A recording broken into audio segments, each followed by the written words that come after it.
अगर कभी आपके शहर पर न्यूक्लियर अटैक हो गया तो आप क्या करेंगे? सोचिए, एक पल में सब कुछ खत्म हो सकता है। घर, लोग, सपने, सब राख में बदल सकता है। लेकिन क्या वाकई आप कुछ कर सकते हैं ताकि जिंदा बच सकें?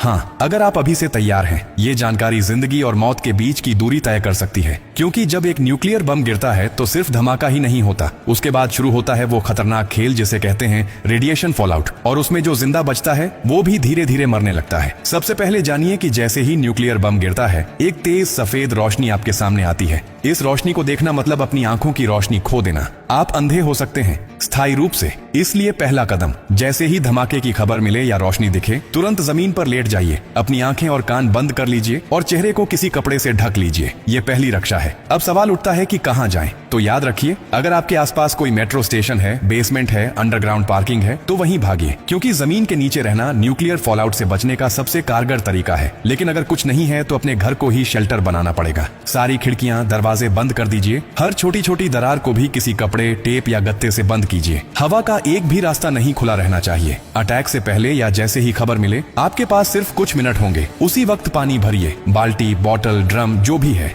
याद रखिए, अटैक के बाद पानी में रेडिएशन मिल सकता है। नल से पानी बिल्कुल मत पीजिए, इसीलिए पहले से स्टोर किया हुआ पानी ही जिंदगी बचाएगा। खाने के लिए ड्राई फूड रखें, बिस्किट, ड्राई फ्रूट्स, पैकेज्ड खाना जो बिना पकाए खाया जा सके। अगर गलती से आप बाहर थे और रेडिएशन में एक्सपोज हो गए तो जैसे ही अंदर आए, कपड़े उतारिए, उन्हें एक पॉलीथिन में बंद कर दीजिए और खुद को साबुन और स्टोर किए हुए पानी से अच्छे से धोइए। याद रहे, नल का पानी नहीं, सिर्फ स्टोर किया हुआ पानी इस्तेमाल करना है। न्यूक्लियर ब्लास्ट के बाद सबसे खतरनाक समय होता है पहला 24 घंटा। इस दौरान बाहर जाना मतलब मौत को बुलावा देना। इसीलिए 24 घंटे अपने शेल्टर से बाहर बिल्कुल मत निकलिए। अगर सरकार की तरफ से संपर्क हो जाए तो निर्देशों का पालन कीजिए। लेकिन अगर कोई सूचना नहीं मिले तो कम से कम 72 घंटे तक बाहर मत निकलिए। 3 दिन, सिर्फ 3 दिन अगर आपने सही तरीके से बिता लिए तो जान बच सकती है। और हाँ, टेक्नोलॉजी की भी तैयारी कर लीजिए। न्यूक्लियर अटैक के बाद एक इलेक्ट्रोमैग्नेटिक पल्स EMP उठती है, जो आपके मोबाइल, लैपटॉप, इलेक्ट्रॉनिक चीजें सब खराब कर सकती है। इसलिए एक पुराना एंड्रॉइड फोन, एक पावर बैंक और एक वॉकी टॉकी को एल्यूमिनियम फॉइल में लपेटकर किसी स्टील बॉक्स में रखें। ये आपको बाकी दुनिया से संपर्क में रखेगा।